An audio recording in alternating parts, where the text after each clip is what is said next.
Good morning. Batiin po natin yung mga katabi natin. Good morning. God bless you. Amen. Hallelujah. Hindi naman po bagyo yan. Thunderstorm lang po. Hindi pa po yan bagyo. Amen. Yan, hindi po tayo maaano. Konting ulan lang po yan. Yung iba, pag umuulan, natatakot na. Amen. Hallelujah. Sige po, tayo po ay manalangin na. At yung mga bata, may children tayo doon sa yung kay Ate Kate. Punta kayo kay Ate Kate. Yung mga children natin, diyan kayo kay Ate Kate. Ayan. Kasi umuulan, hindi kayo pwede sa labas. Mababasa kayo. Amen. Sige po, tayo po ay manalangin na. Handa na po ba tayo? Amen. Amen. Kahapon pa. Amen po ba? Tayo po ay manalangin na. Hallelujah. Lord, maraming salamat minsan pa sa umaga na to. Sa iyong kabutihan, sa iyong kadakilaan. Salamat sa napakaraming bagay. Patuloy na nawa, simula pa kanina. Nalugod ka na sa amin kung paano ka namin sinamba sa pamamagitan ng aming awitin. At ngayon mag-aaral kami ng salita mo, O Diyos. Nawa, Panginoon, patuloy na napupulfill namin, namimit namin yung layunin namin. Bakit kami naririto? Bakit kami sumasamba sa iyo? Nawa, nasasamba ka namin sa katotohanan at sa Espiritu, O Diyos. Nawa, ang bawat puso na naririto, ang bawat kaisipan na naririto, O Diyos, ay tanging sa iyo lamang. Yes, Lord, marami kaming mga alalahanin, marami kaming mga isipin, maraming mga kabagabagan, Panginoon. Pero ang lahat ng ito ay pinagkakaloob namin sa iyo. Kasi alam namin, Panginoon, sabi mo nga sa iyong salita, kami lumapit sa iyo, kami mga napapagal sapagkat magaan lamang ang iyong pamatok, God. Kaya naniniwala kami sa aming pagbibigay sa iyo ng lahat ng aming mga daladalahin, O Diyos. Anumang pasanin meron kami ngayon, ito'y pinagaan mo na simula pa kanina, Panginoon. Kaya salamat po, O Diyos. At dalangin namin, Panginoon, si Nathaniel sa oras na to, nawa siya po ay nakauwi na. Ano ba naging sanhi ng pagkakasakit ng dibdib niya at hindi po siya makahinga, O Diyos. Tunay nga, you are still the life. Panginoon, ikaw ang buhay at hindi mo pababayaan ang iyong anak. Kaya Lord, kami nagtitiwala sa iyo na maayos na po ang kalagayan ni Nathaniel ngayon, Lord God. At sa bawat isa sa amin, Panginoon, anuman ang mga kahilingan ng aming mga puso, anuman, Panginoon, ang niluluhog ng bawat isa sa iyo, hindi po ito nalilingid sa iyo. Wala kaming maitatago sa iyo, wala kaming maililihim sa iyo. Batid mo ang lahat ng bagay, Panginoon. Kaya naman, O Diyos, anuman ang nilanais ng bawat isang naririto ngayon, Lord God, naniniwala kami, Panginoon, hindi maiksi ang iyong kamay upang hindi ipagkaloob anumang mga ninanais o pinagdarasal ng aking mga kapatid. Kaya salamat po, nawa maluwalhati ka pa namin hanggang mamaya matapos ang aming gawain. Sa pangalan mo, Panginoong Yesus, kaming lahat po ay magsasabi ng Amen! Amen! Hallelujah! Amen! May tanong po ako sa inyo. Kailan niyo po nasasabi sa inyong sarili na okay na to, sapat na to? Ayan. Sapat na to kung ano yung meron ka. Yan. Tayo po ba ay nakakaramdam ng nasasapatan na tayo? Kung ano yung meron po tayo? Amen. Yung, busog ka na. O, tas binibigyan ka pa. Anong sinasabi mo? Hindi, okay na. Busog na ako. Sapat na, di ba? Alam ka naman busog ka na. Tapos talagang pinipilit mo pang kainin. So, nagkakaroon po tayo ng kasapatan sa mga iba-ibang mga bagay. Amen? So, ang pag-aaralan po natin ngayon ay yung kasapatan or yung sufficiency or yung sufficient na salita. Ano pong ibig sabihin ng sufficient? Sabi po, enough to meet the needs of a situation or a proposed end. Ulitin ko po, ang ibig sabihin ng salitang sufficient, enough to meet the needs. Sapat na. Amen. Para doon sa mga pangangailangan mo sa isang sitwasyon. Yun po yung kahulugan ng sufficient. At babasahin po natin ang ating main verse sa umaga na to sa 2 Corinthians chapter 3 verses 5 to 6. Babasahin ko po siya sa New King James Version. 2 Corinthians chapter 3 verses 5 to 6. Buksan po natin ang ating mga Biblia para makikita niyo po yung ating pinag-aaralan. 2 Corinthians chapter 3 verses 5 to 6. Ang gamit ko po ay New King James Version kasi nandito yung salitang nais kong ibahagi sa inyo, yung sufficient. Sa Tagalog po ay mamaya babasahin natin. Nakita na po natin yung ating verse. Basahin po natin. Not that we are sufficient of ourselves to think of anything as being from ourselves, but our sufficiency is from God, who also made us sufficient as ministers of the new covenant, not of the letter but of the Spirit. For the letter kills, but the Spirit gives life. Amen. Basahin po natin siya sa Tagalog. Pero wala po tayong yung word na eksaktong sufficient, hindi po natin makikita dito sa Tagalog. Pero yung kahulugan niya po nandito. 2 Korinto 3:5 hanggang 6. Sabi po rito, kung sa aming sarili lamang ay wala kaming sapat na kakayahang gawin ito. Ang Diyos ang nagkaloob nito sa amin. Si Pablo po yung nagsasalita. Niloob niya kami maging lingkod ng bagong tipang hindi nababatay sa kautosang natititik, kundi sa Espiritu. Sapagkat ang dulot ng titik ay kamatayan, ngunit ang Espiritu ay nagbibigay buhay. Amen. Salamat Panginoon sa pagkabasa ng iyong salita. Bigyan mo po kami ng kaunawaan patungkol sa iyong salita at sa iyong mensahe sa araw na to. Buksan mo ang bawat kaisipan at bawat puso ng mga nakakapakinig ng iyong salita sa pangalan mo, Panginoong Jesus. Amen. Sasabi po rito sa ating binasa, amen, kung mapapansin po ninyo, no? Sinabi doon sa 2 Korinto, ang Diyos po yung ating kasapatan, hindi po sa ating mga sarili. Tayo pong mga tao, amen. Marami po tayong kailangan sa buhay para mabuhay. Tama po ba? Kahit hindi na po natin isa-isahin yung mga kailangan natin para tayo ay mabuhay, marahil ay alam na po natin. No? For example, pagkain. Kailangan ho, hindi gusto. Amen? Pagkain. Kailangan ng tao ng pagkain para mabuhay. Ano pa? Bahay. Ano pa po? Edukasyon. Marami tayong kailangan para tayo ay mabuhay. At yung number 1 na kailangan ng tao ngayon, ano? Pera. Diba? Sinong di kailangan ng pera? Taas ang kamay.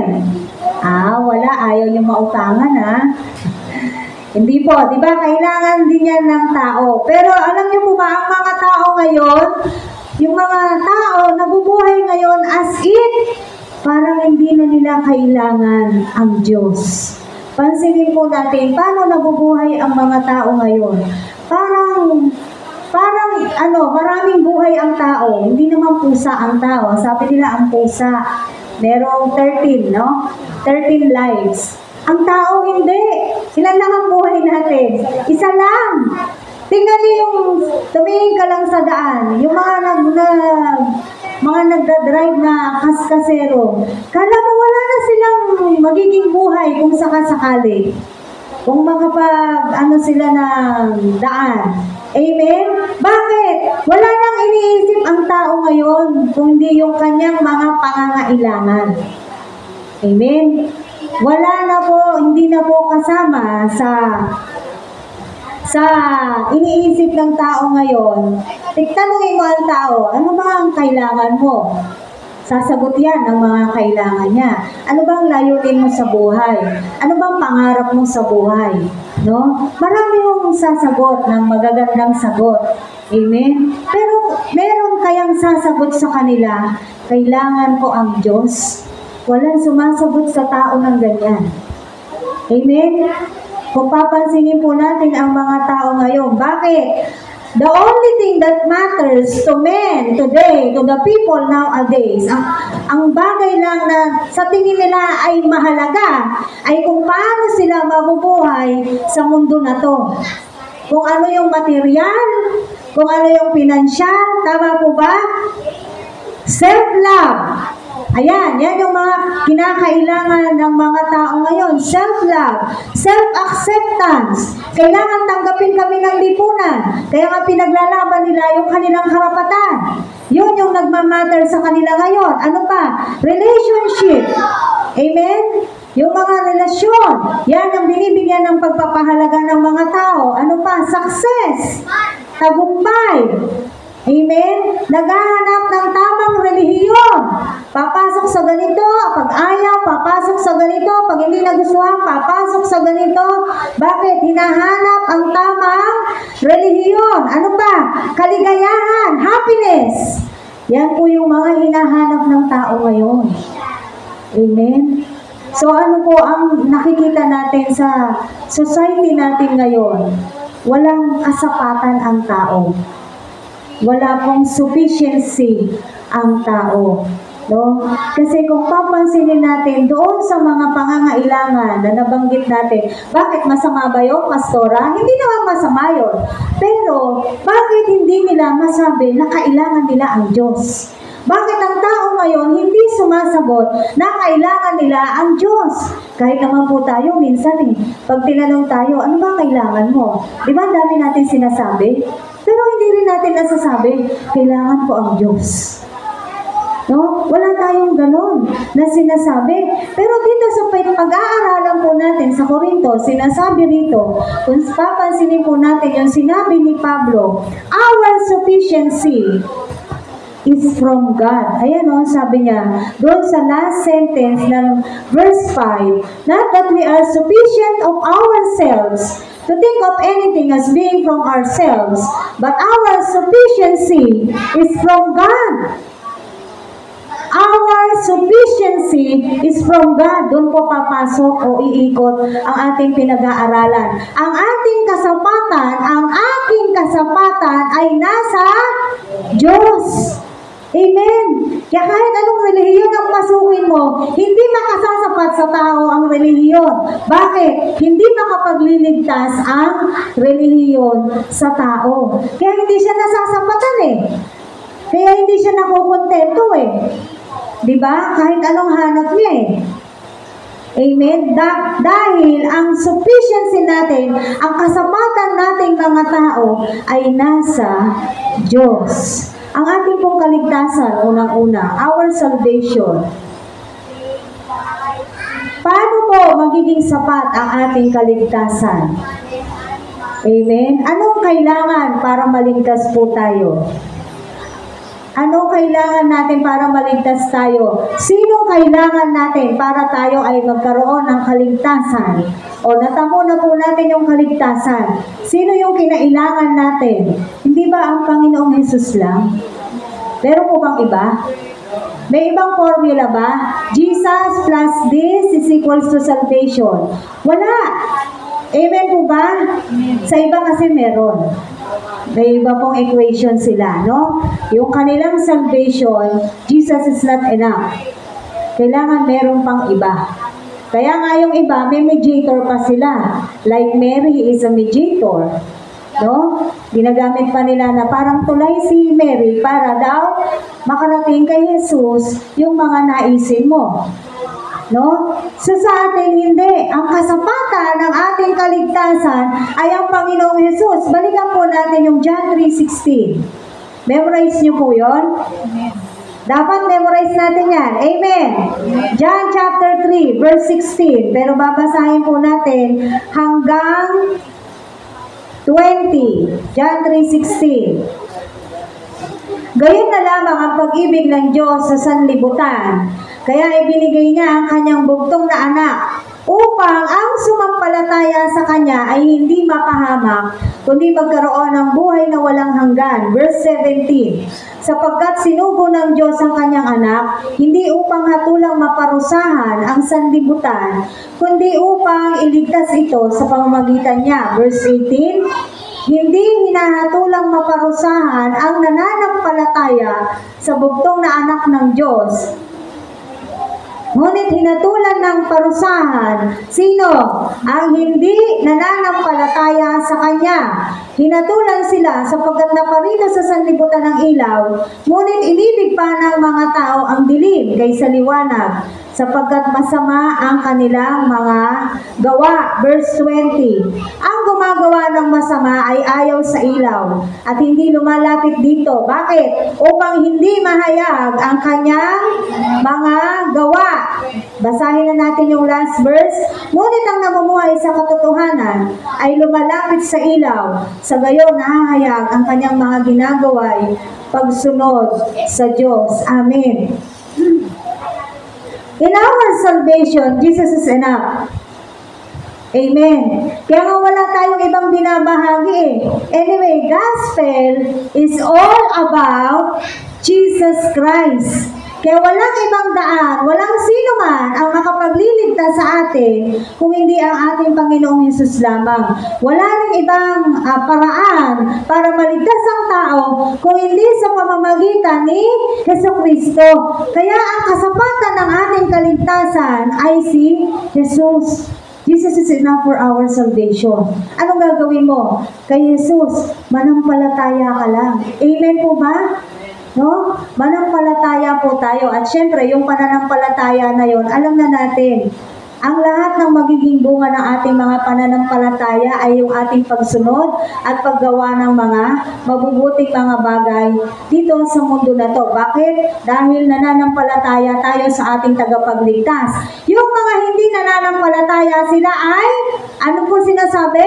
Doon sa binasa natin, sila ay nahatulan na. Nakita po natin to?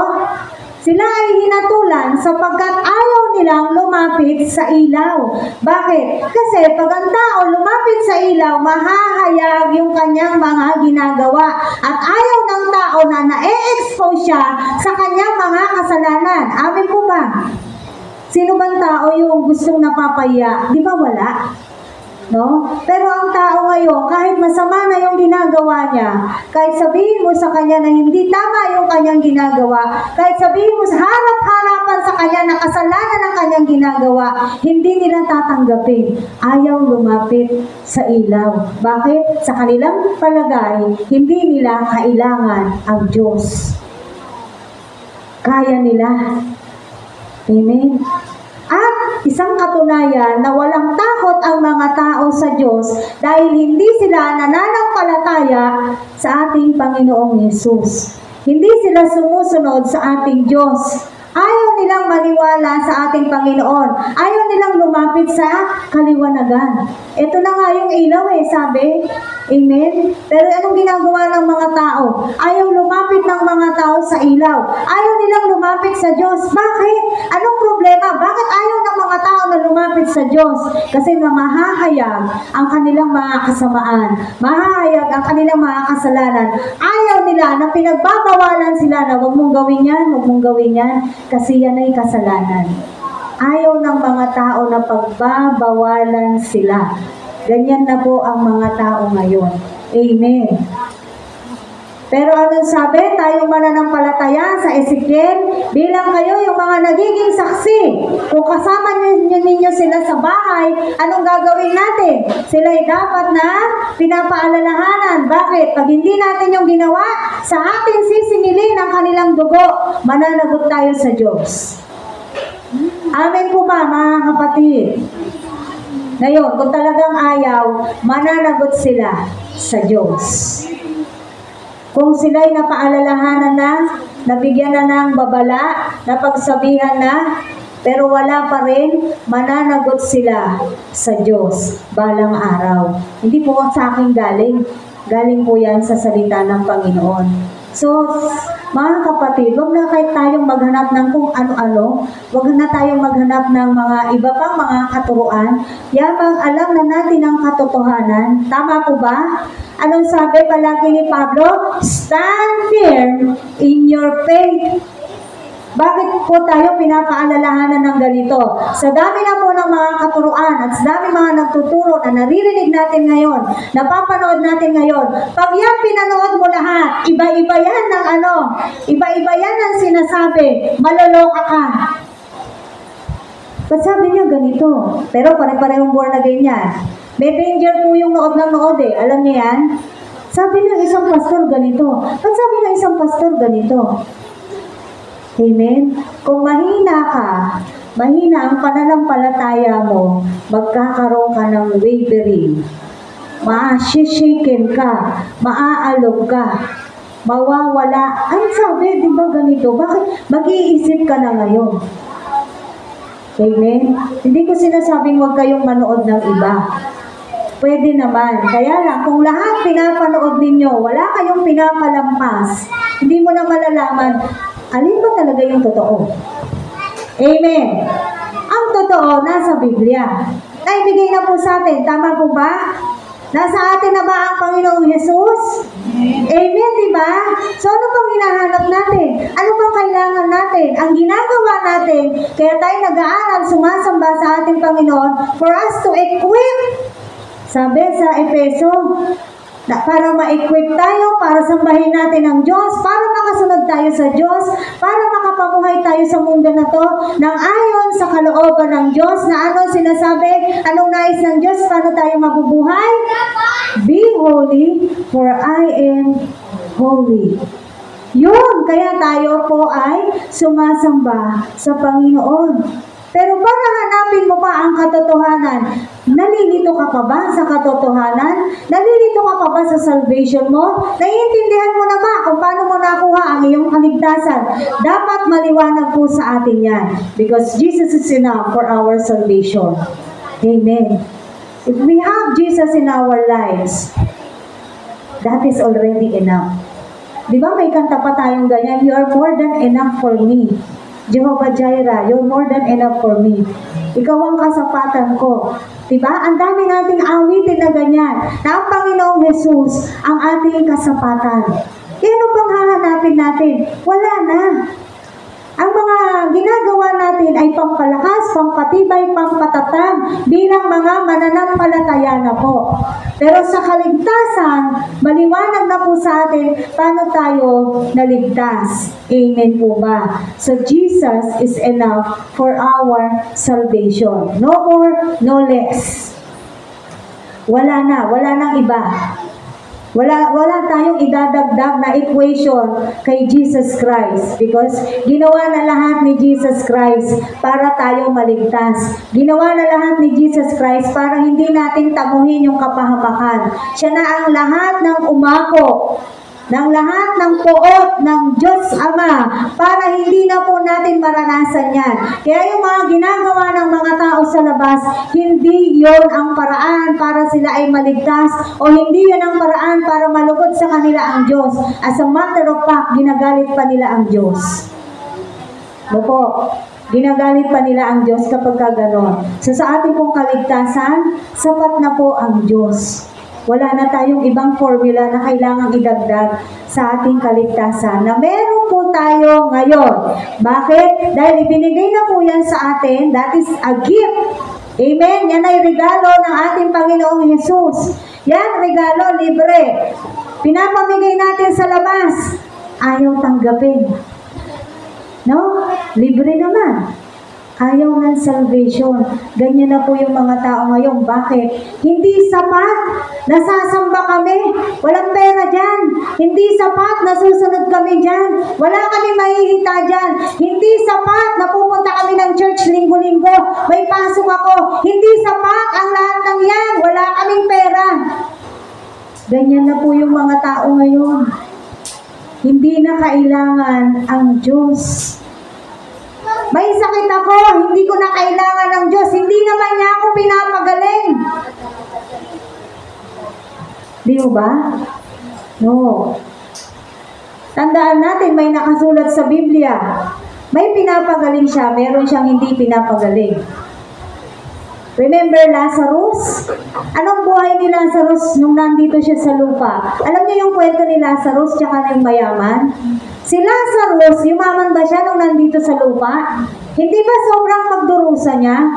Sobrang paghihirap niya? Bakit? Ang kinakain niya ay mumo. Ano yung mumo? Yung ano lang, yung nalalaglag. Yun lang ang pagkain niya. At puro pa siya sugat. Umayos ba yung buhay ni Lazarus dito sa mundo? Hindi. Bakit ganun? Si Lord bahala. Si Lord ang may alam. Na kay Lord ang sagot. Hindi natin siya pwedeng pakialaman. Amen? No? Pero pagkatapos nun, sino magandang kalagayan? Yung mayaman o si Lazarus? Hindi ba si Lazarus? Pagkatapos ng buhay nilang dalawa dito sa mundo, yung mayaman tsaka si Lazarus, mas masarap ang kalalagayan ni Lazarus sa piling ni Abraham. Amen? Sabi nga, suffer now, enjoy later. Pero ang tao ngayon, anong gusto? Enjoy now. And then what? They will suffer later. Kung palaging enjoyment ang hanap ng tao ngayon, walang Diyos. Definitely, they will suffer later. Kaya wag po tayong tutulad sa mga tao na yan. Sabi nga sa awit, huwag kang maiinggit sa mga taong umaasenso sa pamamagitan ng kanilang mga likong gawa. Huwag tayong maiinggit. Buti pa to, mayaman na to. Buti pa to, may kotse na to. Buti pa to, yung bahay niya, Diba? Minsan naiinggit tayo sa mga ganyan. Buti ka pa, laging may laman yung mo. Yung wallet mo. Ito, wallet ko, walang laging laman. Ang daming kinainggitan, no? Ang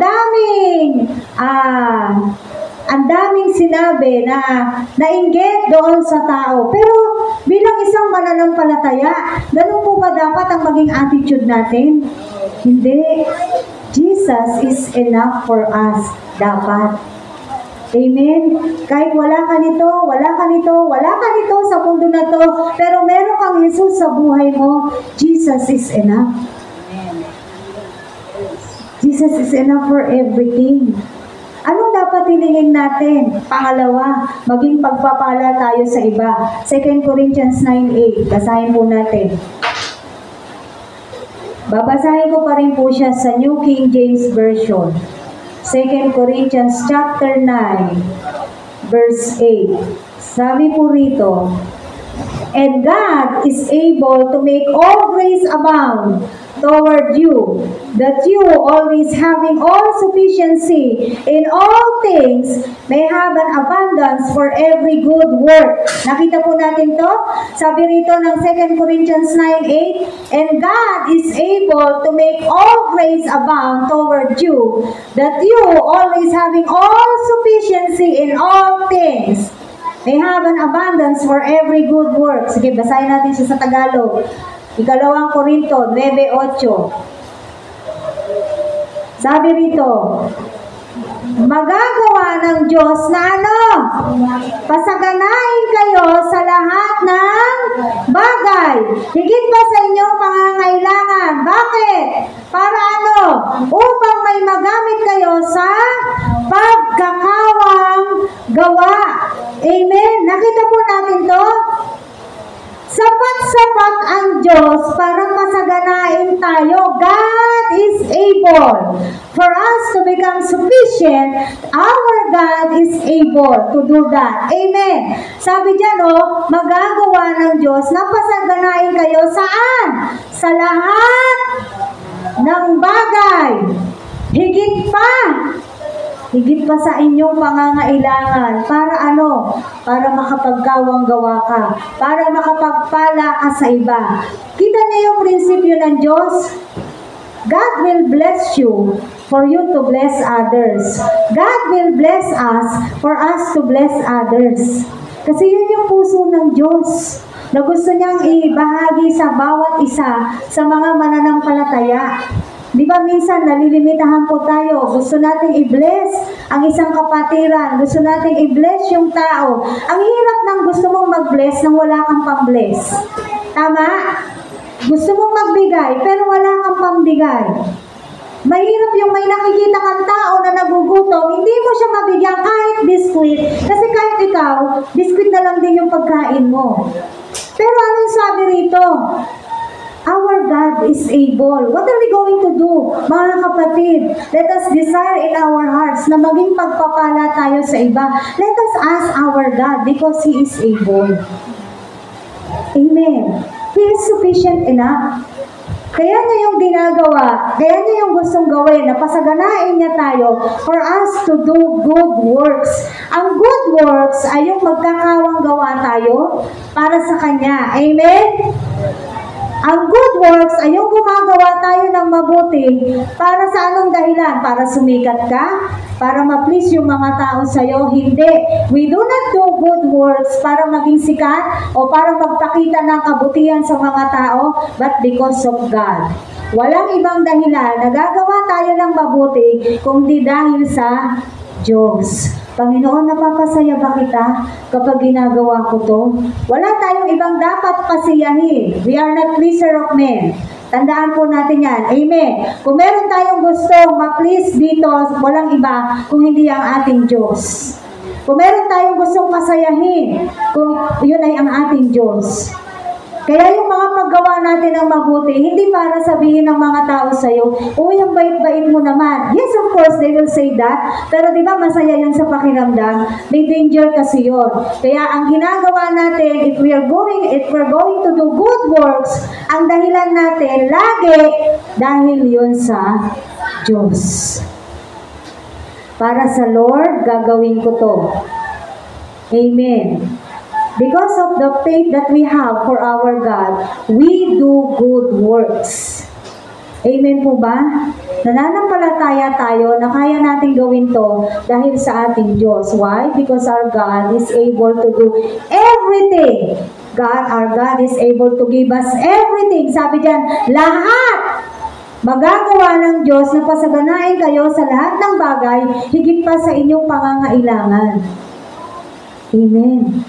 Para ano? Para magamit natin na tayo ay makapagkawang gawa.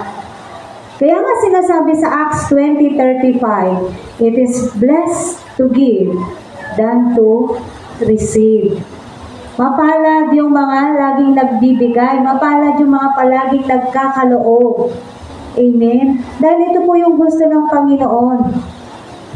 Na tayo ay, makagawa ng mabubuting bagay para sa Kanya. Lahat ng ginagawa natin dito sa mundo na to, tandaan po natin to ha, ano man ang motibo natin, alam ng Diyos yan.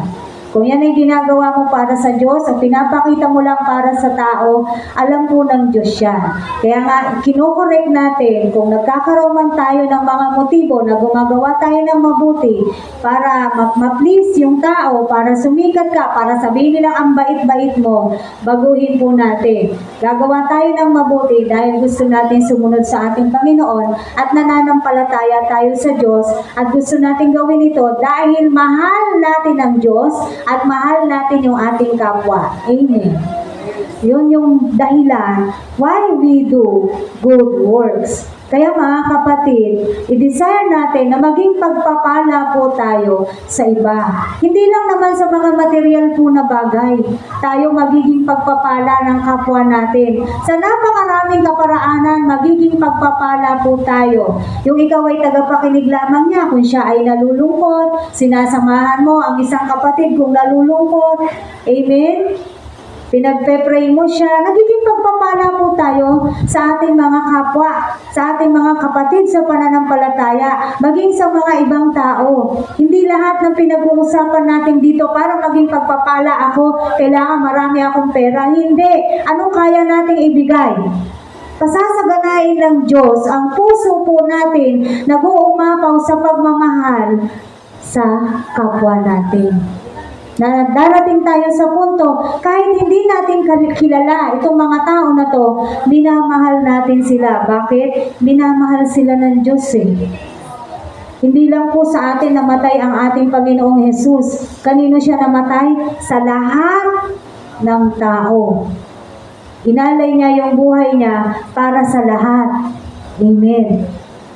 Kaya kung nakakagawa po tayo ng mabuti, sabi ko nga kanina, hindi ba masarap po sa pakiramdam? Then we're happy. And we're joyful. And we feel complete. No? Yung kahit maliit lang yung naibigay mo or konti lang yung naibigay mo, nag-uumapaw ang puso mo sa kasiyahan, sa kagalakan. Bakit? Parang naging kompleto ka na doon sa nagawa mo. Amen po ba? Kaya yung maging yung kasiyahan natin mga kapatid, sabihin, paano ka ba pasasayahin? Sasaya ako pag meron na akong bagong kotse. Sasaya ako pag meron akong bagong sapatos. O sasaya ako pag marami akong kulay blue sa wallet ko. Diba? Sasaya ako kapag masarap ang pagkain ko. Saan nakabatay ang kasiyahan ng tao ngayon? Diba? Sabi ko nga kanina, sa mga material. Ang mga mananampalataya, saan nakabatay ang kasiyahan po natin? Sa Diyos pa rin. Kahit po marami tayong kulang. Alam ko naman amen po ba? Kahit marami po tayong kulang sa mundo na to, hindi magiging dahilan yun para sasabihin mo, hindi ako masaya. Palagi ka na lang malungkot. Napaka-dusa naman ang buhay mo. Hindi ka na naging masaya. Di ba? Napaka-hukag naman ang buhay mo. Meron kang Jesus, pero hindi ka masaya. Napaka-lungkot naman ang buhay mo na meron ka palang Jesus, pero hindi ka masaya. Baka hindi si Jesus Christ talaga yung nasa buhay natin. Kung ganun pala na ang kasiyahan natin ay nakabatay sa kung ano yung kayang ibigay ng mundo na to. Ang mga tao sa mundo, sa sanlibutan, ang kasiyahan nila ay nakabatay sa kung ano yung gusto. Amen? Kung ano yung gusto nila. Gusto nila nito, gusto nila nito, kayamanan, ano-ano ba mga gusto ng tao. Maraming mga bagay. Lahat ngayon ay mga pang-mundo. Pero wala silang sinasabi na gusto ko ang Diyos sa buhay ko. Amen? At nakakalungkot, sabi nga natin nung nakaraang linggo, walang naghahanap sa Diyos. Walang nagsasaliksik sa Diyos. Nakasusulat po yan sa Biblia. Walang taong naghahanap sa Diyos. Walang taong nagsasaliksik sa Diyos. Yung pupusain nila na hinahanap nila ang Diyos, ang hinahanap nga nila, relihiyon. Ano ang tamang relihiyon para ako maligtas? Pero sino ang tamang Diyos? Dapat ganun ang hinahanap ng tao Di ba? Hindi na hinahanap ng tao ang Diyos ngayon. Tayo mga kapatid, saan nakabata yung kasiyahan natin? Saan nakabata yung kaligayahan natin? Kung tatanungin ka, bakit ka nagpapatuloy na mabuhay sa mundo na to? Di ba usually, anong sagot natin? Kasi yung pamilya ko. Tama? Yung mga anak ko. Bakit ka nagpapatuloy sa mundo na to? May mali ba sagot dyan? Wala naman. Pero bilang mananampalataya, bakit ka nagpapatuloy mabuhay sa mundo na to? Kasi may mission pa ako na hindi ko pa natatapos pinapagawa ng Diyos ko. Di ba walang sumasagot na ganon? Kahit born again na. Amen? So, kailangan matuto po tayo. Yung mga bagay na inaalala natin, alam na po ng Diyos yun. Alam ng Diyos, kailangan natin mabuhay sa mundo na to. Alam ng Diyos, kailangan natin ng pagkain. Alam ng Diyos, kailangan natin ng pera. Alam lahat ng Diyos yan. Balikan niyo yung 2 Corinthians 9:8. Pasasaganain niya tayo. Kaya niya tayong pasaganain sa lahat ng bagay, higit pa sa ating pangangailangan. Kaya kung ano man yung mga alalahanin po natin, alam po ng Diyos yan. Kaya yung kasiyahan natin hindi nakabatay sa dahil wala kang pera o marami kang pera. Hindi nakabatay sa dahil maganda yung kalusugan mo o may sakit ka. Hindi po ganun nakabatay yung kasiyahan natin. Ang kasiyahan natin ay ang ating Diyos. I'm happy. Bakit ka masaya? Because I have Jesus in my life. No? Ganun po dapat ang ating mga sinasagot. Bakit ka masaya? Bakit hindi mo na kailangan to? Kasi meron na akong Jesus. Ano man yung mga bagay na wala tayo sa mundo na to, o kulang tayo sa mundo na to, kapag alam ng Diyos na dapat natin yun na meron tayo, ibibigay yan ng Diyos. Amen po ba? Ibibigay po yan ng Diyos. Kaya wag po tayo mag-alala. So hangarin po natin, i-desire natin, saman sa panalangin natin, na maging pagpapala po tayo sa iba. Again, when I say be a blessing to others, hindi lahat yung material yung gusto mong ibigay. Yung oras mo, na kaya mong ibigay sa kapwa mo, that is a blessing. Yung prayer na kaya mong ibigay sa kapwa mo, that is a blessing. Amen?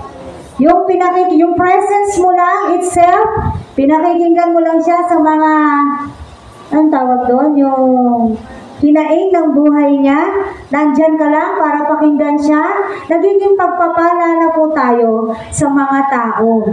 Amen? So, hindi lahat. So, kung marami ka pang pera, edi good, praise God, makakapag-abot ka pa. Bukod doon sa mga oras at panalangin mo na kaya mong ibigay, makakapag-abot ka pa. Praise God po yan. Pero sinasabi natin dito, hindi lahat na sinasabi natin, pwede tayong maging pagpapala sa iba. Hindi lahat yon material blessings. Amen. Pwede din po yung mga non-material. Pangatlo, for our weaknesses, sa kahinaan po natin, sa mga karamdaman, 2 Corinthians 12, 9 to 10. Sabi po rito ni Pablo, alam nating lahat, si Pablo po may diferensya. Amen? May sakit siya at hindi natin alam ano yung sakit niya. Sabi rito ni Pablo, pinag-pray ni Pablo, mawala sa kanya yon. Yung kanyang tinik, sabi niya, di ba? Anong sagot ng Panginoong Yesus sa kanya? And He said to me, my grace is sufficient for you, for my strength is made perfect in weakness. Therefore, most gladly I will rather boast in my infirmities, that the power of Christ may rest upon me. Verse 10, therefore I take pleasure in infirmities, in reproaches, in needs, in persecutions, in distresses, for Christ's sake. For when I am weak, then I am strong. Ang ganda po ng sinabi ni Jesus Christ kay Pablo, my grace is sufficient for you, for my strength is made perfect in weakness. Amen! Hindi tinanggal ng Diyos yung ano niya, kung ano man yung tinik. Sabi ni Pablo, tinik sa akin ito. Pero hindi tinanggal ng Diyos. 3 beses yan tinanalangin, hindi inalis ng Diyos. Anong sagot ng Diyos sa kanya? My grace is sufficient for you. Basahin natin sa Tagalog, 2 Corinthians 12, 9 to 10. Sabi po rito, ganito ang kanyang sagot. Ang tulong ko'y sapat sa lahat ng pangangailangan mo. Lalong nahahayag ang aking kapangyarihan kung ikaw ay mahina. Kaya't buong galak na ipagmamapuri ko, sabi na ni Pablo kaya't buong galak na ipagmamapuri ko ang aking kahinaan upang palakasin ako ng kapangyarihan ni Kristo. Dahil kay Kristo, walang halaga sa akin kung ako may mahina, kutsain, pahirapan, usigin at magtiis. Sapagkat kung kailan ako mahina, saka naman ako malakas. Paano nangyaring mahina, saka lumalakas? It is because of our Lord Jesus Christ. Kaya nga hindi tayo yun Amen. Sabi ni Pablo, kaya okay lang sa akin kung mahina ako, kung isigin ako, pinagmamapuri ko pa. na ako ay mahina. Bakit? Nahahayag ang kapangyarihan ng Diyos sa aking buhay, sa aking mga kahinaan. Dahil kahit ako'y mahina, nagagawa ko ang mga kamangha-manghang bagay dahil kay Jesu Kristo. Nakita niyo kung bakit tayo may weaknesses pa? And for us not to boast. Para hindi rin tayo magmayabang. O diba, ang galing ko? Ako nag-pray dyan, kaya gumaling yan. Baka magkaroon tayo ng ganun eh. Naano nyo po ba? May lagnat siyang kahapon eh, pinag-pray ko. Nawala, gumaling. Baka magkaroon tayo ng ganun. No? Ngayon, kung mangyari man yun, praise God. Ang sasabihin, purihin ang Diyos. Hindi purihin ang sarili. Ang palaging kapurihan ay sa Diyos. Nakakagawa man po tayo ng mga kamangha-manghang mga bagay. Nasasagot ng Diyos yung mga panalangin natin na sa tingin natin ay imposible. Dahil yun kay Jesus. Amen. Dahil kung kailan tayo mahina, doon tayo malakas. No? Kung kailan meron kang sakit, doon ka lumalakas. Lahat ng mga may sakit na tumatayo rito, wala pa hong nagsabi na may sakit sila after nilang tumayo dito at i-fulfill yung kanilang ministry. Lahat ng mga tao na yun nagsasabi, magaling na ako. Gumaling ako. Lumakas ako. Wala pa ho akong narinig na after niyang mag-fulfill ng kanyang duty sa Panginoon, hinang-hina ako. Lalo akong nanghina. Hindi. Gumaling, lumakas. Amen. Kaya nakita nyo yung sinasabi ko kanina, merong mga bagay na kahit ipag-pray natin, just like Paul, pinag-pray niya to na mawala sa kanya. Hindi binigay ng Diyos, tama? Kaya may mga bagay sa buhay natin, ang sagot ng God, no. Bakit?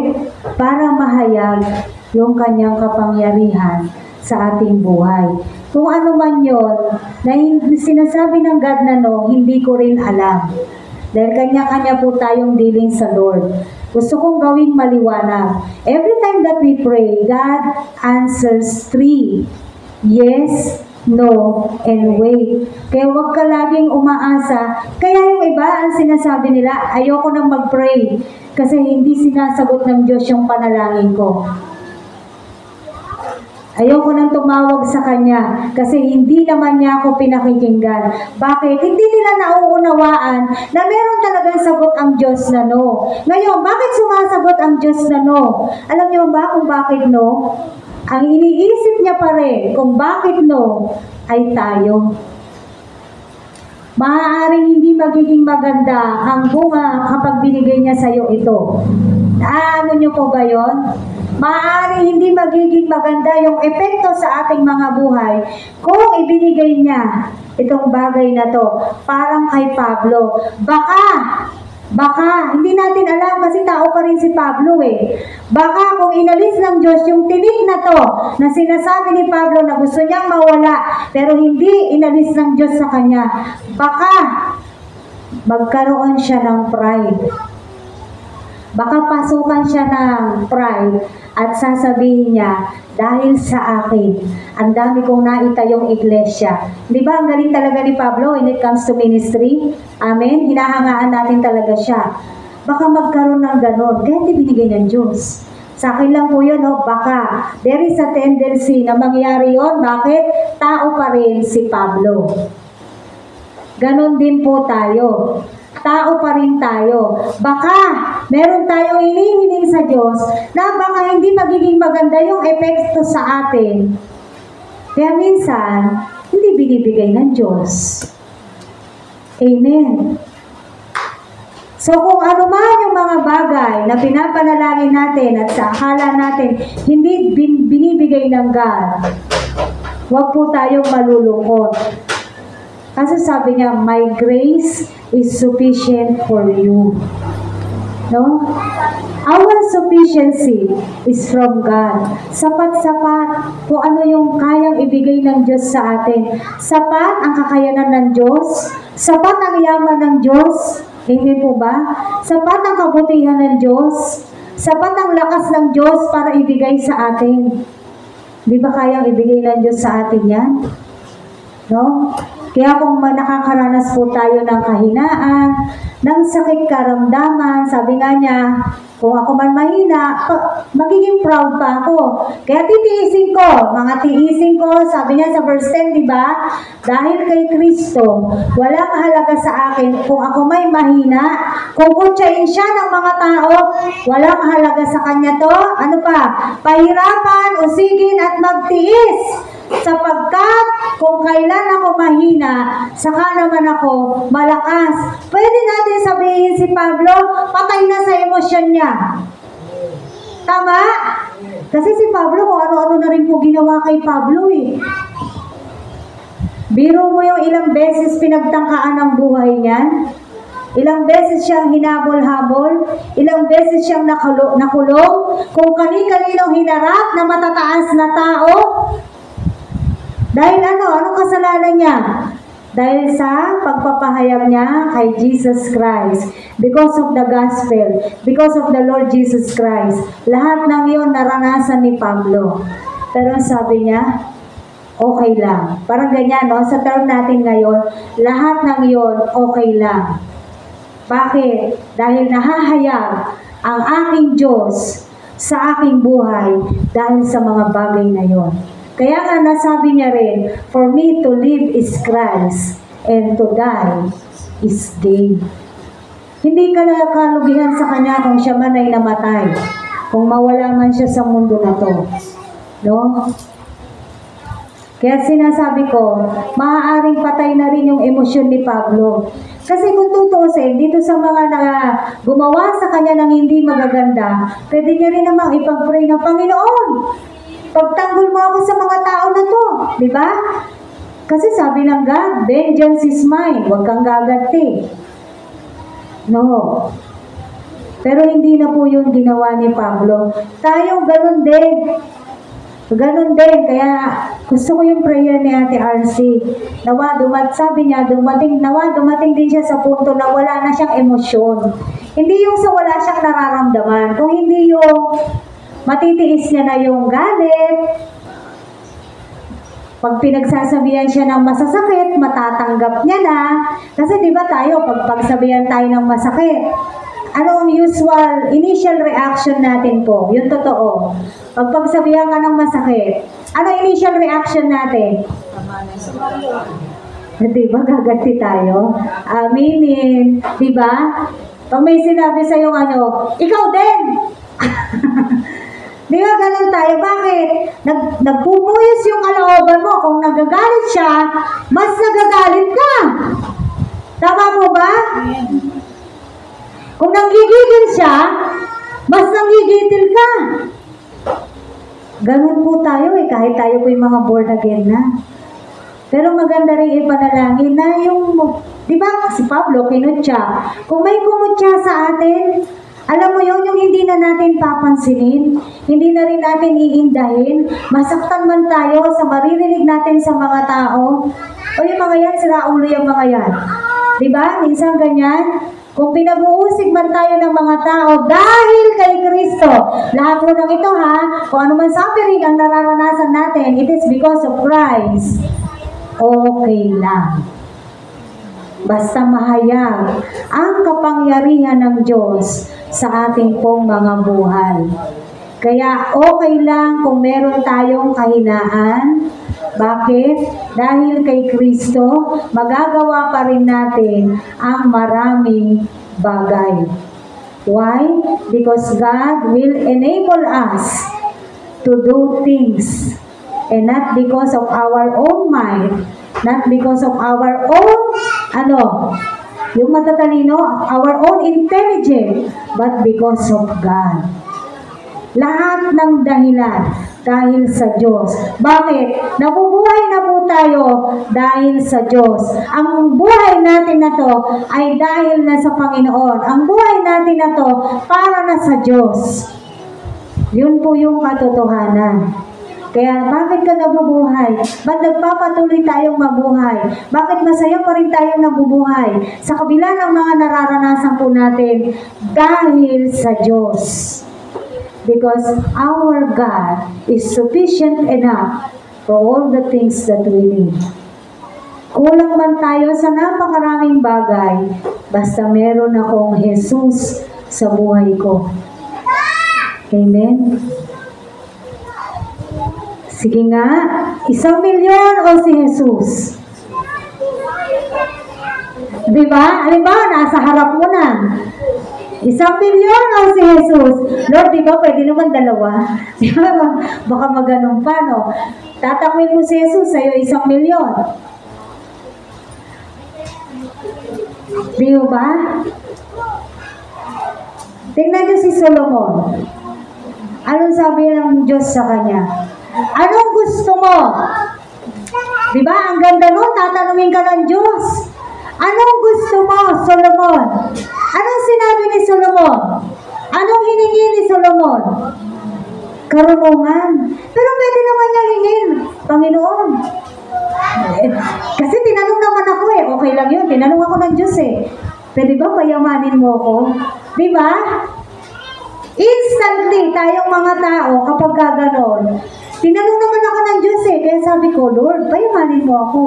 Pero si Solomon, anong gusto mo? Sabi ng Diyos sa kanya, karunungan. Bakit karunungan? Kasi, kailangan kong pamahalaan ang buong bansang Israel. Hindi ko alam. Version ko na lang yun. Di ba? Amen? Tapos, dahil yun ang natuwa ang Diyos sa kanya. Kasi alam naman ng God yung heart natin eh. Baka nag-aano lang si Solomon. Nagkukunwari lang. Kunwari, wisdom yung gusto. Pero beside, at the back of her mind, iba rin naman yung gusto. Hindi po, alam po ng Diyos yun. Tandaan po natin yan. Alam ng Diyos yan. Bakit? Siya may likha sa atin eh. Amen?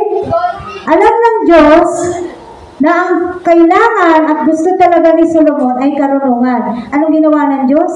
Binigay sa kanya ang karunungan. Pagkatapos, pinagyaman din siya.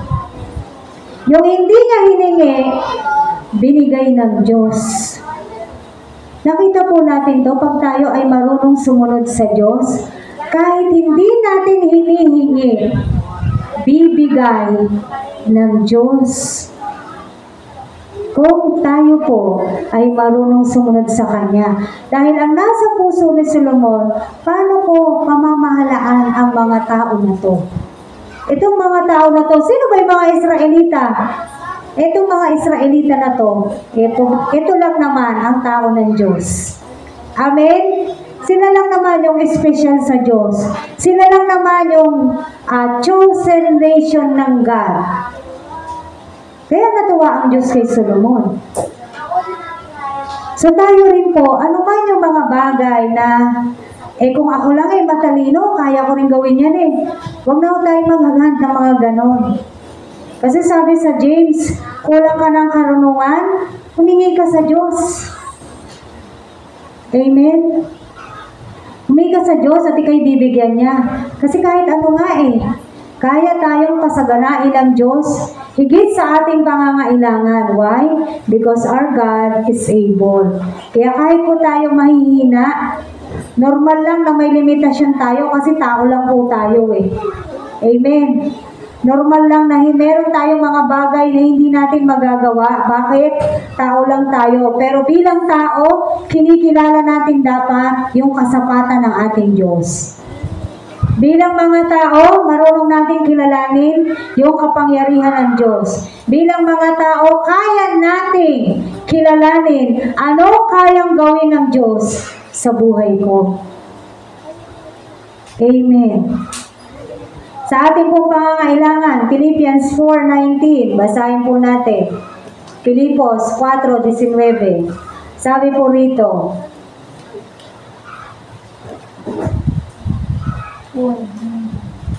Philippians chapter 4 or Pilipos, sabi sa Tagalog, at buhat sa kayamanan niyang hindi mauubos, ibibigay niya ang lahat ng inyong kailangan sa pamamagitan ni Kristo Jesus. Purihin ang ating Diyos at Ama magpakailanman. Amen. Nakita po natin to, ang ganda ng sinasabi sa Philippians chapter 4 verse 19. Basahin ko lang po siya sa New King James Version. Sabi po rito, Philippians 4:19, and my God shall supply all your need according to His riches in glory by Christ Jesus. Hindi ba napakagandang pangako ng Diyos ito? Magandang sinasabi ng salita ng Diyos sa atin, and my God shall supply all my needs according to His riches and glory. Anong sabi sa Tagalog? Hindi mauubos ang kayamanan ng ating Diyos. Amen? At buhat sa kayamanan niyang hindi mauubos, ibibigay niya ang lahat ng inyong kailangan sa pamamagitan ni Kristo Jesus. Kaya mga kapatid, ano man po yung mga kailangan po natin, kaya sabi ko sa inyo kanina, huwag tayong malungkot. No? Huwag tayong malungkot. Bakit? Mayaman po ang ating Diyos. Kaya niyang ipagkaloob sa atin. Ano man po yung mga pangangailangan, sabi diyan and my God shall supply all my needs. Kung anong kailangan, yun yung ibibigay ng Diyos. Maliwanag po yun? No? Yung kailangan. So kung ano man po yung mga kailangan natin, sapat-sapat po ang ating Diyos. Sapat-sapat po na meron tayong Diyos. Sapat-sapat po yung pananalig natin sa Diyos. No? Tama po na tayo po ay nagtatrabaho, tama po tayo ay gumagawa, kasi ayaw naman ng Diyos ng tamad. Pero, pakiasikaso mo muna, Joy, yung anak mo. Ibang bata ba yan? Sino ba yan?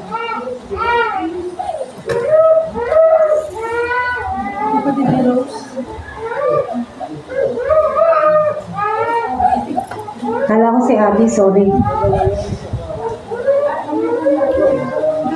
Amen. Sabi nga po rito, sapat-sapat po ang kailangan po natin dahil meron tayo Diyos. Amen. So, pero maaaring sabihin ng iba, kung ganun pala, bakit kulang pa rin ako? Bakit wala pa rin kaming ganito? Bakit ganito pa rin ang buhay ko? Diba, maaari po nating maging maaari nating maging tanong. Kung ganyan pala yung sinasabi ng salita ng Diyos, bakit ganito pa rin ang buhay namin? Bakit mahirap pa rin kami? Bakit lagi pa rin kaming kulang? Bakit ang dami namin wala? Bakit ang dami namin ganito? Bakit nagugutom pa rin kami? Ayan, baka maraming magtanong na, bakit? Ayan. Anong kailangan po natin gawin? Tayo po ay buong pusong magtiwala sa Diyos. Doon po kasi nagkakaroon ng sabihin na nating fall sa ating mga tao dahil po sa ating minsang pananalig na hindi natin maibigay ng buong buo yung ating pagtitiwala. Lalo na po, ganito, ayan na yung due date. Diba matataranta na tayo? Ayan na yung due date. Pwede kang mawala ng kuryente, pwede kang mawala ng tubig, wala ka pang pambayad, wala ka pa rin pera. So matataranta ka na ngayon, anong gagawin mo? Hindi ba gumagawa po tayo ng paraan? Amen. Gumagawa tayo ng paraan para ano? Lumalapit tayo kung kani-kanino para ano? Para hindi tayo maputulan ng mga kinakailangan natin. Bakit nakakaranas pa rin ng mga ganon kahit mananampalataya na? Isang dahilan lang po yun. Minsan ganun, kulang sa pananampalataya, kulang sa pagtitiwala sa Diyos. Amen? Marahil ini-stretch pa ng Panginoon yung ating pananalig sa Diyos. Marahil tinuturuan pa tayo ng Panginoon na magkaroon tayo ng buong-buong pagtitiwala sa ating Panginoon. Bakit? Kasi sabi na, sufficient ang God natin eh. Our sufficiency is from God. Sapat-sapat ang Diyos natin. Hindi siya magkukulang, hindi rin po siya mauhuli. Marahil tinuturuan po talaga tayo ng Diyos. Kasi kahit ako, nararanasan ko yung mga ganyang bagay. Amen. Natataranta din ako. Minsan. Kasi wala pa.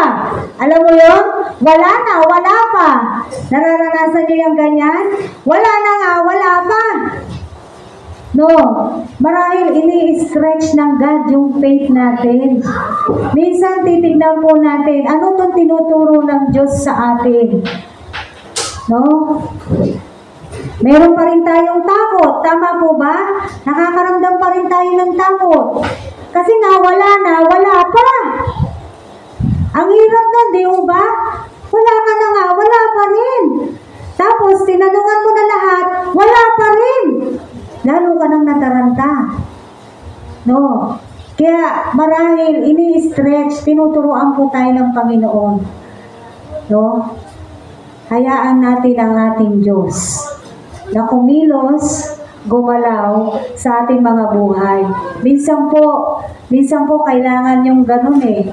Para yung sasabihin mo, talagang wala akong magagawa. Alam mo yung minsan, nararanasan nyo yun, parang tinatanggalan ka talaga ng means.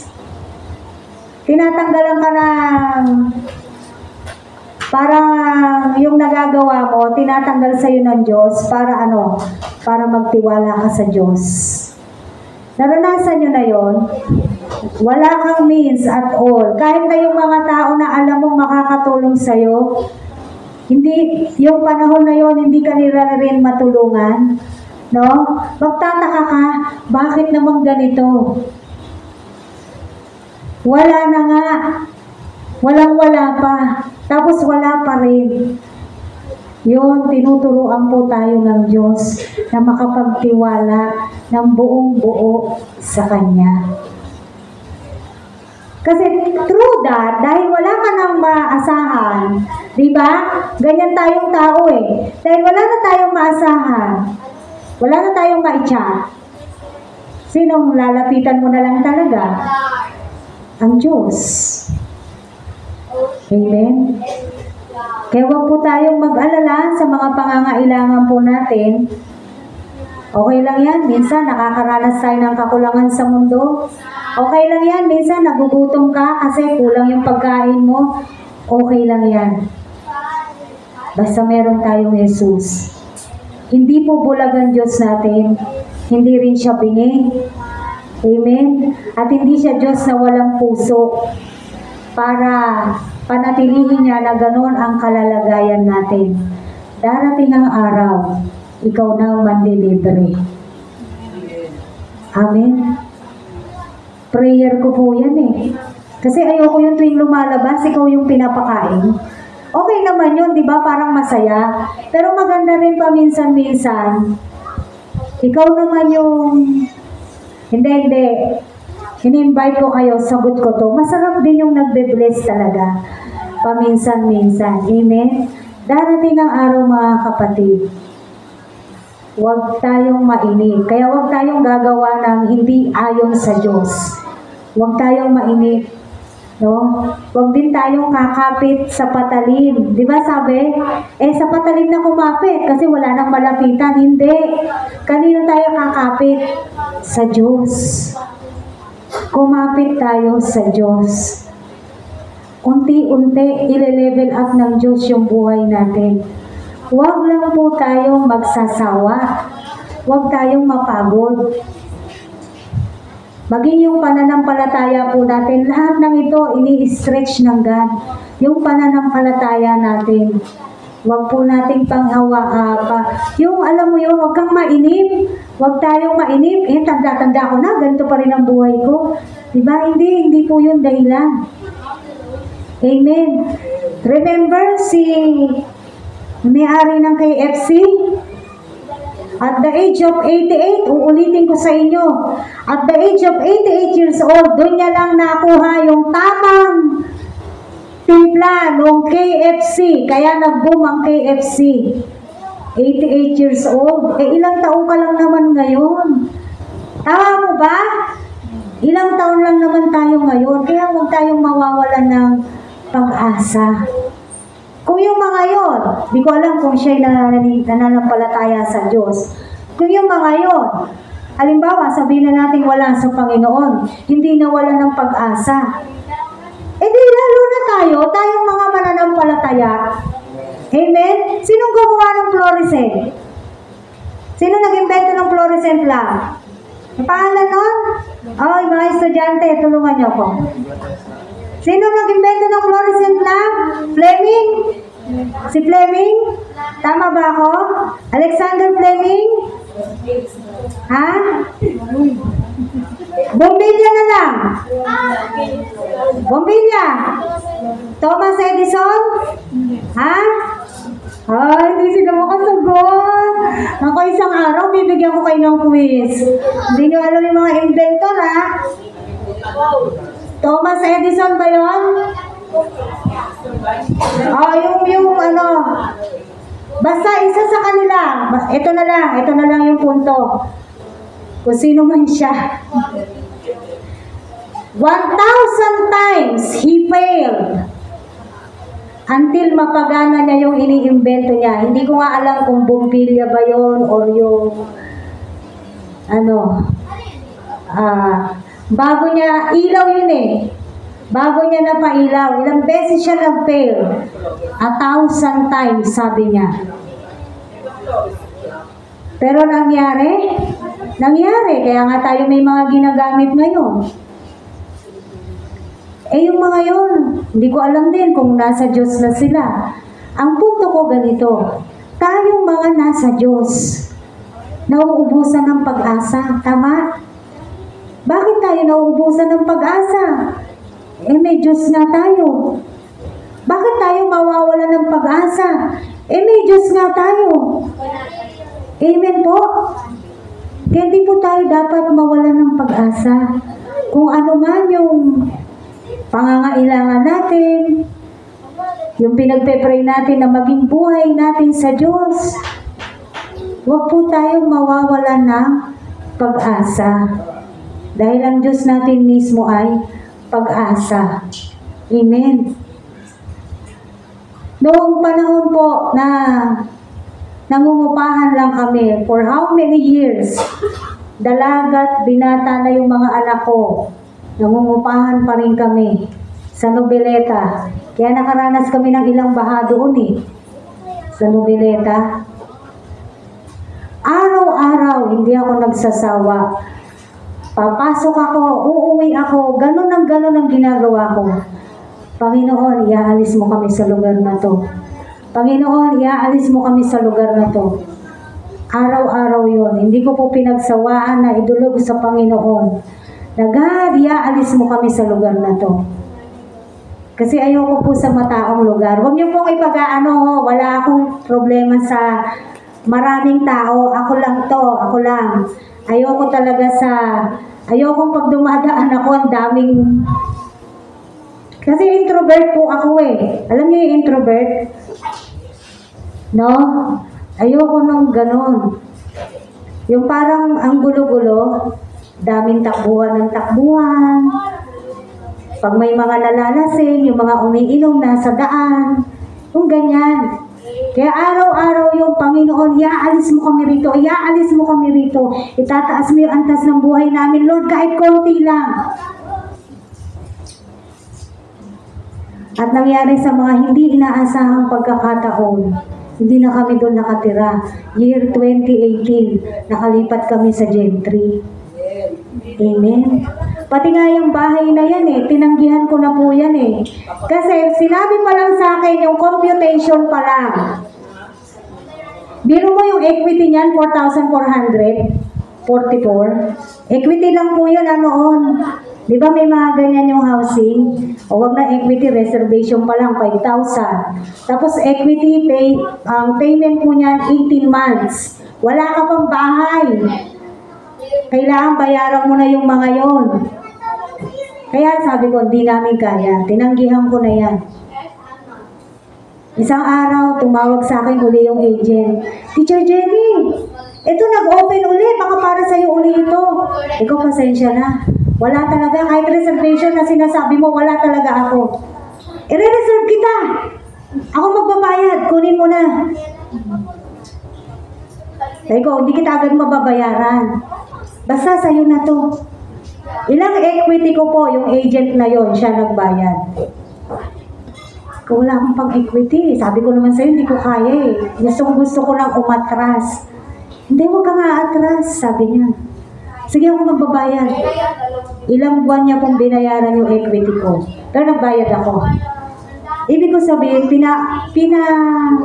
pinaluwalan niya. Agent siya eh. Kung tutuusin, di ba? Peperahan ka pa dapat ng agent.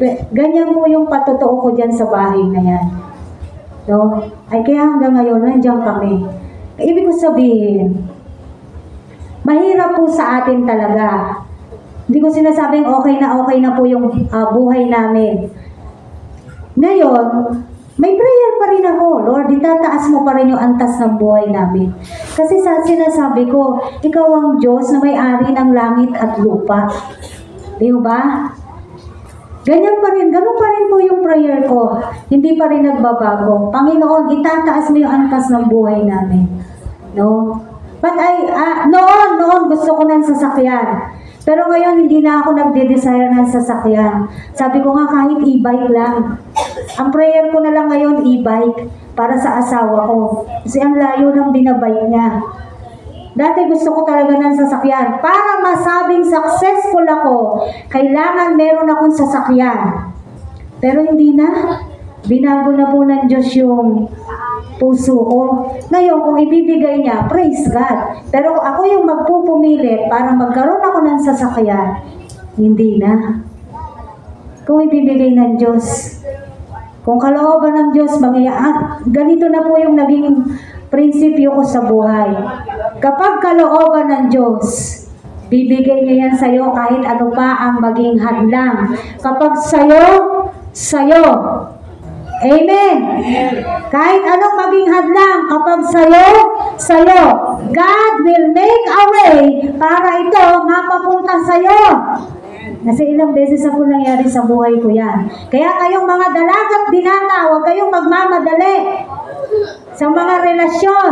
Kapag ka sa'yo, kapag binigay ng Diyos, kahit anong mangyari, kayo pa rin. Pagbigay ng Diyos, tiyakin ninyo na bigay ng Diyos yan. Matuto na kayo sa amin. Matuto na kayo sa amin na pag nag-usap-usap ang mga kababaihan, iisa ang usapan, ang mga asa-asawa. Tama. Hindi po totoo. Kasama to sa need. Anak, kapag sa'yo. Hindi dapat ipilit. Kasi ako pinilit ko eh. O nasa akin na, tayo pinilit ko eh. Hindi po, ako talaga yung pinangatawanan ko yung love conquers all. Kaya ano nangyari?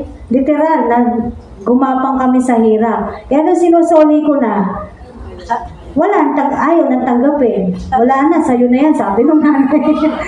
Joke lang po. Hindi ibig sabihin, hindi biro yung naranasan po namin. Kasi nga, pinilit ko. No? Kasama yun sa needs. Amen. Kaya lahat dinudulog sa Diyos. Panghuli, for our ministry, balik tayo doon sa 2 Corinthians 3:6.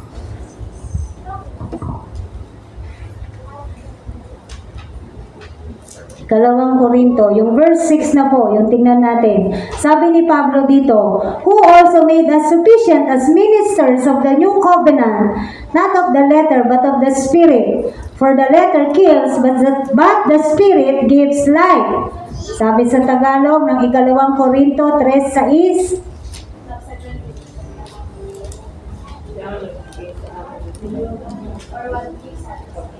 Sabi po rito,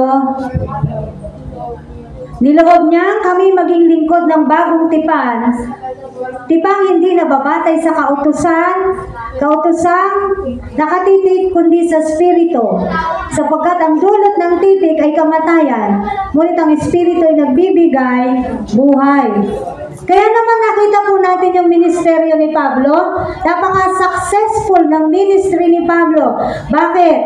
Dahil ang kanya talagang pananaw, paniniwala at pananampalataya, ang kanyang kasapatan para magawa niya ang lahat ng bagay. Kaya nga siya yung nagsabi, I can do all things through Christ, which strengtheneth me. Philippians 4:13. Because of this, because of God. Lahat nagawa ni Paul, lahat nagawa ni Pablo dahil kay Kristo. Kahit na itong mga ministeryo na to, na pinagdaanan niya rin naman ng napakaraming hirap at dusa, nagtagumpay si Pablo sa kanyang ministeryo dahil kay Kristo. Kaya huwag niyo sasabihin na nahihirapan kayo sa ministry ninyo. Wala pong nag-minister dito sa nasa Bible na masarap ang naging buhay.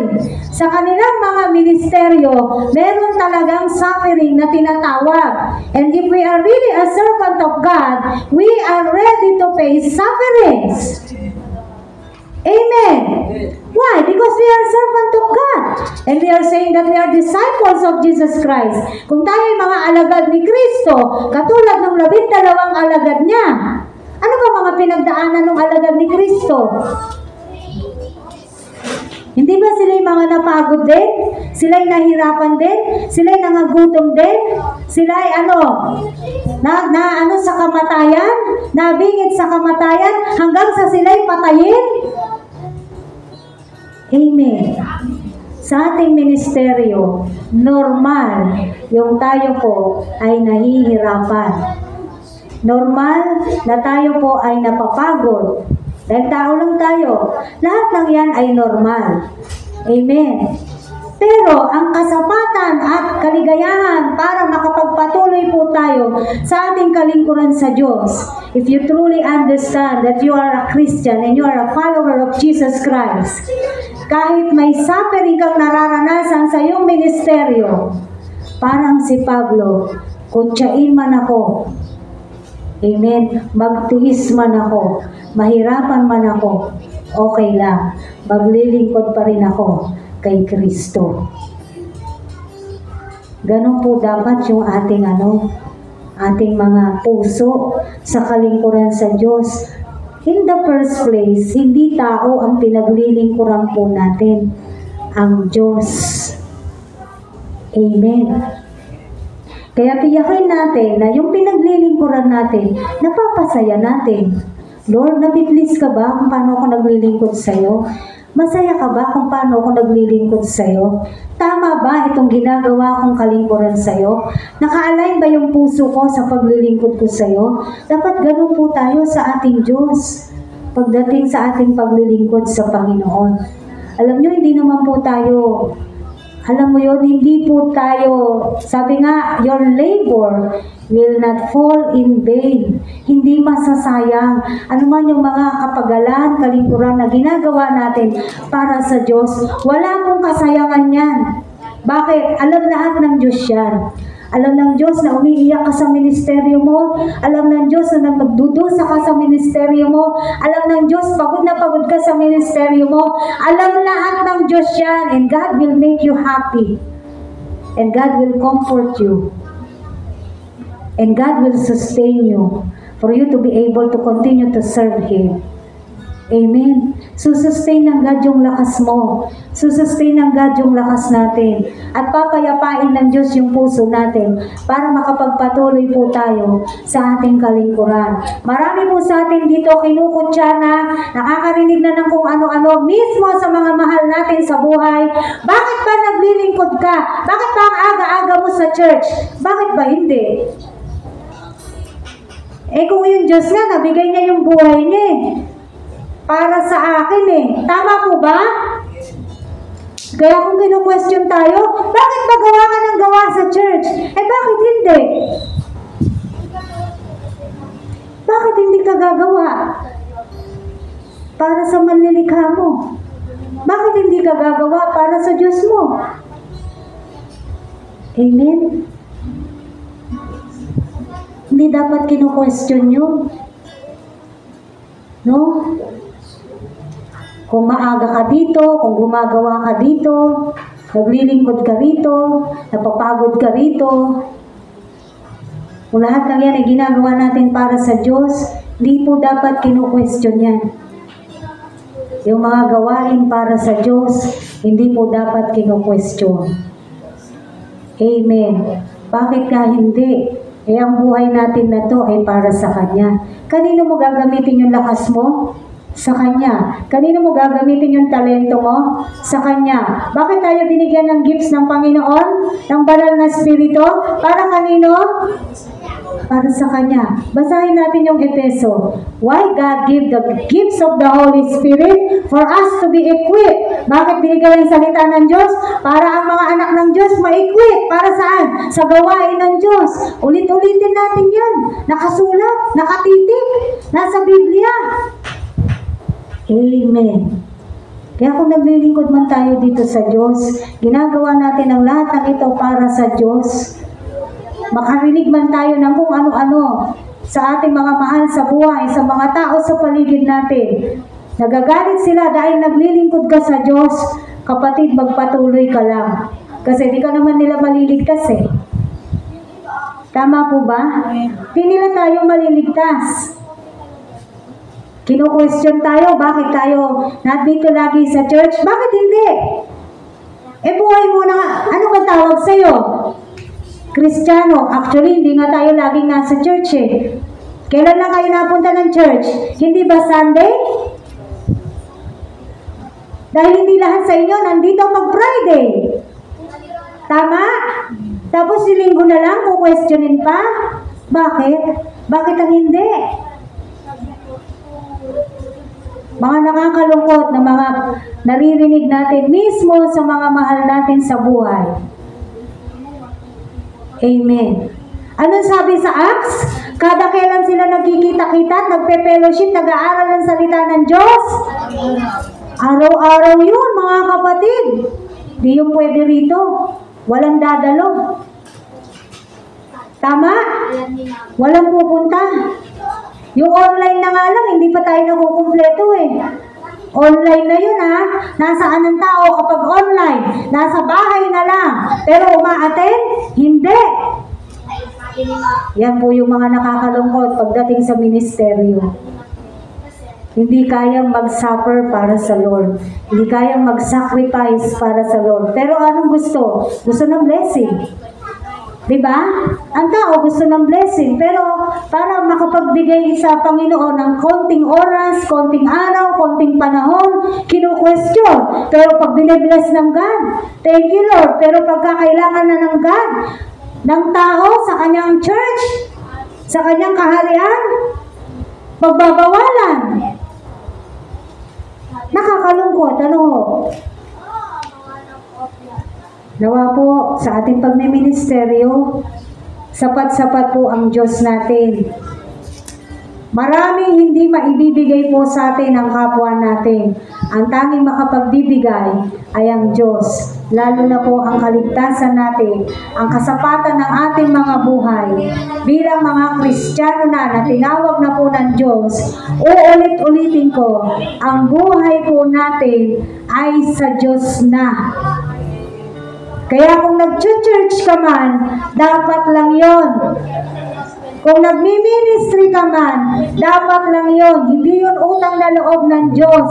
Dapat nga, ang maging response natin as ministers, as servants of the Lord Jesus Christ, we should be happy. Dapat tuwang-tuwa tayo sa galak. Yay! Lingkod na ako ng Diyos! Yay! Napili ako ng Diyos. Ako'y tagapaglingkod niya. Tama mo ba? Hindi ito burden. Uulit-ulitin ko, ang kalingkuran sa Diyos ay hindi kabigatan. Kaya tayo nagte-training, ng DNA 12 training. Anong sabi dyan? Discipleship training. After ninyo mag-training, anong kailangan sa inyo? Kayo'y makapaglingkod sa Diyos na buhay. Yung po yun eh. Hindi yung pagkatapos ng turuan, wala na. Parang pinasok dito, inilabas lang sa kabila. May purpose po yan. Kaya tayo nagdi-discipleship training. May layunin yan. Kaya natin yan ginagawa. Para na sa ganon, matapos ka, ikaw ay lingkod na ng Diyos.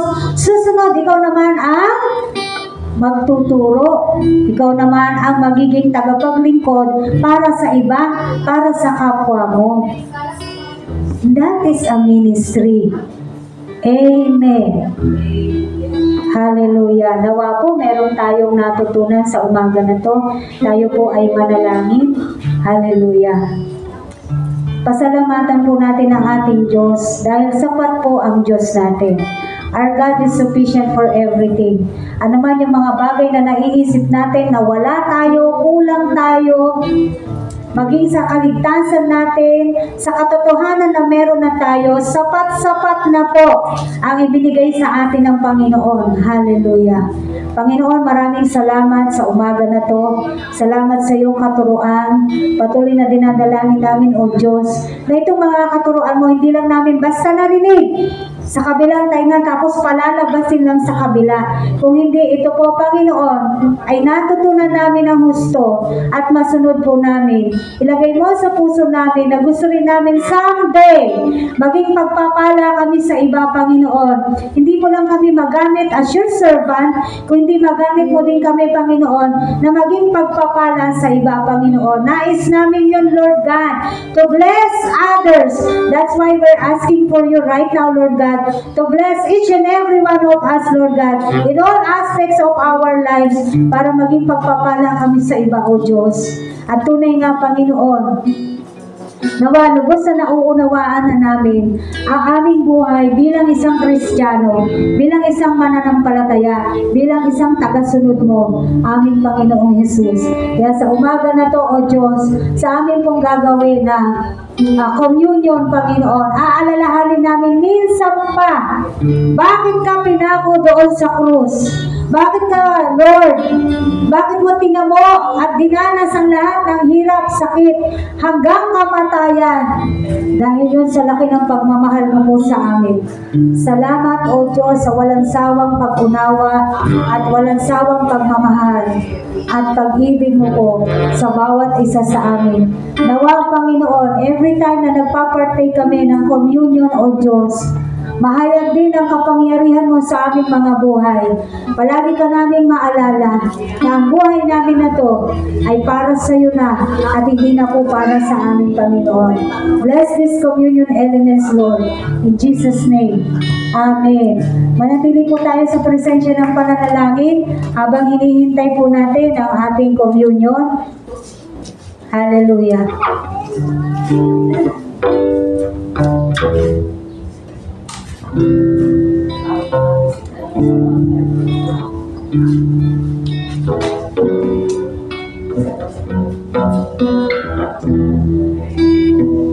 Amen. Kung handa na po tayo, hallelujah. Taas po natin ang tinapay.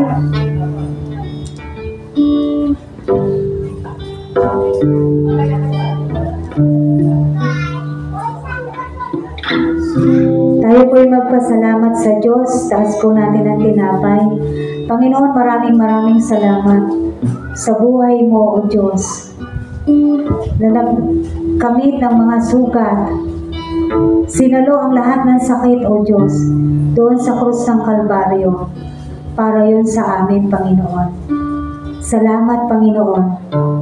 Salamat sa laki ng pagmamahal mo po sa amin. Huwag nawang magkaroon ng kasayangan yung pagmamahal mo na yan sa aming mga buhay, sa aming mga sarili mismo, O Diyos. Na kami din, kaya ka naming mahalin. Kaya namin magsakripisyo para sa iyo. Kaya namin tiisin ang mga pagkukutya para sa iyo. Kaya namin tanggapin, Panginoon, ang lahat ng masasakit na salita dahil sa iyo. Ang lahat ng ito, Panginoon, nawa makayanan namin dahil sa iyo, O Diyos. Dahil sapat-sapat ka para sa amin. Kainin po natin. Ganon din, Panginoon, ang katas ng ubas na to na kumakatawan sa iyong dugo na malinis, O Diyos. Ikaw malinis, kami hindi. Pero ginawa mo kaming malinis at ikaw yung naging marumi. Ginawa mo kaming matuwid at ikaw yung naging kasalanan, O Diyos. Salamat po. Salamat, Panginoon. Hindi namin maintindihan bakit. Pero ang tanging alam namin, sobra-sobra yung pagmamahal mo sa amin na hindi namin kayang tumbasan. Pero dalangin namin na meron kaming pagmamahal sa iyo, O Diyos. Na meron kaming pag-ibig sa iyo para maging kasapatan ka namin at makapagtiwala kami ng buong buo sa iyo, O Diyos. Salamat sa iyong dugo na malinis. Kami, Panginoon, ay nilinis mo na at patuloy na nililinis, O Diyos. Inumin po natin. Amen. Thank you, Lord.